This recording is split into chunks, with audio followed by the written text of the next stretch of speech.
Hello বন্ধুরা, Sulata cooking রেসিপির পক্ষ থেকে সকলকে জানাই স্বাগত। আজকে আমি এক বাটি চাল দিয়ে তৈরি করে দেখাবো কিভাবে ঝটপট দারুণ মজার এই পিঠাগুলো বানিয়ে নেওয়া যায়। আমরা খুব সহজে কিন্তু এই পিঠাগুলো বানিয়ে নিতে পারি। এখানে আমি এক বাটি পরিমাণে চাল নিয়েছি। এখানে আমি অর্ধেক নিয়েছি আতপ চাল আর অর্ধেক নিয়েছি আমি ভাতের চাল। দুই চালকে আমি একসাথে মিক্স করে এইভাবে বেশ ভালো করে ধুয়ে ভিজিয়ে রেখে দিয়েছি 5 থেকে 6 ঘন্টা। চুলায় আমি একটা শিরা তৈরি করে নিব। আমি একটা ফ্রাই প্যানের মধ্যে 1 গ্লাস পরিমাণে জল দিয়েছি আর এর মধ্যে দিয়েছি 1 বাটি পরিমাণে চিনি। এখন চিনিটা কিন্তু বেশ ভালো করে আমি এটাকে জাল দিয়ে নেব। এইভাবে আমি মিডিয়াম টু লো আছে চিনিটাকে জাল দিয়ে শিরা তৈরি করে নিব। অবশ্যই এই পিঠাতে এই শিরাটা ব্যবহার করবেন, তাহলে দেখবেন পিঠাগুলো খেতে কিন্তু ভীষণ মজার হয়। চিনিটা গললে শিরাটা কিন্তু তৈরি হয়ে যাবে। আমি এইভাবে শিরাটা তৈরি করে এক পাশে রেখে দেব ঠান্ডা করে। আমি চালগুলো কিন্তু বেশ ভালো করে ধুয়ে নিয়েছি যাতে চালের মধ্যে কোনো ময়লা বা কি পোকা দানা না থাকে। আজকে কিন্তু আমি 2টা কলা দিয়ে এই পিঠাগুলো তৈরি করব। এখানে নিয়েছি আমি বড় সাইজের 2টা কলা। এগুলোকে সাগর কলা বলে। এগুলোকে কিন্তু আমি এখন হাত দিয়ে এইভাবে একটু ভেঙে টুকরো টুকরো করে দিব। এর মধ্যে আমি দিয়ে দিব 10 টাকা দামের 1 প্যাকেট গুঁড়ো দুধ। দুধটা দিলে পিঠাটা খেতে বেশ মজার হয়, সেই জন্য আমি দুধটা ব্যবহার করব। আমি এখন এর মধ্যে দিয়ে দিব অল্প পরিমাণে একটু লবণ।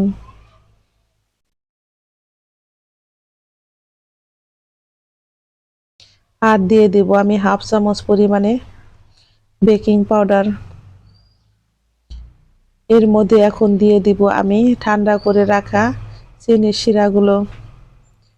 সমস্ত উপকরণ দিয়ে কিন্তু আমি এগুলোকে ব্লেন্ডারে ব্লেন্ড করে নেব।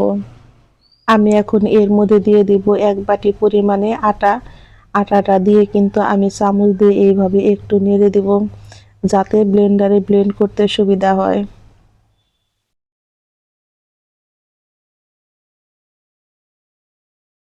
এই পর্যায়ে আমার রেসিপি যদি একটু ভালো লেগে থাকে বন্ধুরা অবশ্যই একটা লাইক করবেন, কমেন্ট করবেন এবং যারা আমার নতুন বন্ধু আছেন তারা আমাকে একটা সাবস্ক্রাইব করতে ভুলবেন না। আমার নতুন এবং পুরাতন সকল বন্ধুদের জানাই আমি অসংখ্য ধন্যবাদ। আমার ব্লেন্ডারে এগুলো কিন্তু ব্লেন্ড করা হয়ে গেছে। এগুলোকে কিন্তু আমি একদম মিহি পেস্ট করব না, হালকা একটু সুজির মতো গোটা গোটায় রাখবো। কারণ এইভাবে একটু গোটা গোটা থাকলে খেতে কিন্তু পিঠাটা বেশ ভালো লাগে, সেই জন্য আজকে আমি এইভাবে একটু গোটা গোটায় রাখবো। আপনারা যদি একদম মিহি পেস্ট তৈরি করতে চান তাহলে করতে পারেন, তাতে কোনো সমস্যা নেই। আমি ডোর ঘনত্বটা দেখিয়ে দিয়েছি, একদম পাতলাও না আবার একদম ঘনও না। এইভাবে কিন্তু আমি চামচ দিয়ে খুব ভালো করে আবারও একটু নেড়ে নেব।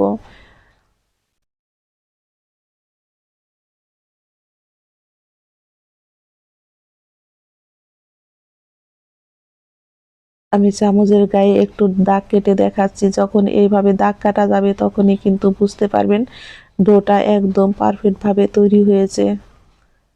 আমি এর মধ্যে দিয়ে দিব অল্প পরিমাণে একটু মৌরি। মৌরিটা দিলে পিঠাটা খেতে বেশ ভালোই লাগে। আপনাদের হাতের কাছে যদি মৌরিটা না থাকে তাহলে স্কিপ করতে পারেন। চলে যাব চুলায়। চুলায় আমি একটা কড়াইতে বসিয়ে দিয়েছি সাদা তেল। সাদা তেলটা কিন্তু আমার গরম হয়ে গেছে। এখন আমি পিঠাগুলো দিয়ে এইভাবে একে একে ভেজে নেব।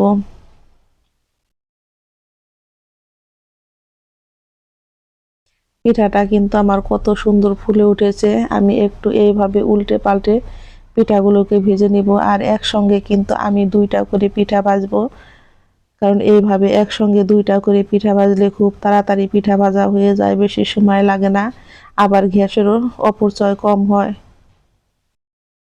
পিঠাগুলো দিয়ে আমি কিন্তু এইভাবে একটু উল্টে পাল্টে বেশ ভালো করে গোল্ডেন কালার করে ভেজে নিব। যখন পিঠাগুলো ভাজবেন তখন কিন্তু চুলার আঁচটাকে মিডিয়াম টু লোতে রাখবেন। হাই হিটে ভাজলে কিন্তু পিঠাগুলো ফুলবে না, আর পিঠাগুলো কিন্তু চুপসে যাবে, ভিতরে কাঁচা থেকে যাবে। এইভাবে আমি পিঠাগুলো দিয়ে দিয়ে ভেজে নিব। দেখতেই পারছেন আমার সম্পূর্ণ পিঠাগুলো কিন্তু একই রকম ফুলকো ফুলকো হয়েছে, আর খেতেও হয়েছে দারুণ মজার। এক বাটি চাল দিয়ে ঝটপট আমার তৈরি হয়ে গেল অনেকগুলো পিঠা। এইভাবে কিন্তু আমি সমস্ত পিঠাগুলো এক এক করে ভেজে নিব।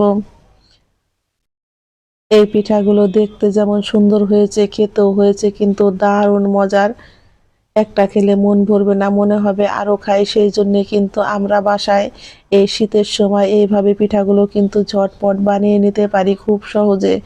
আর ছোট বড় সকলেই কিন্তু অনেক মজা করে খাবে, এতটাই মজার হয়। এইভাবে করে কিন্তু আমি সমস্ত পিঠাগুলো বানিয়ে নিয়েছি।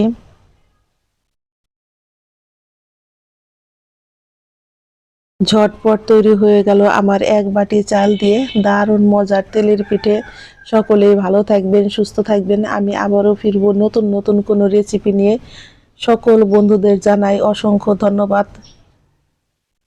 পিঠাগুলো খেতে হয়েছে দারুণ মজার।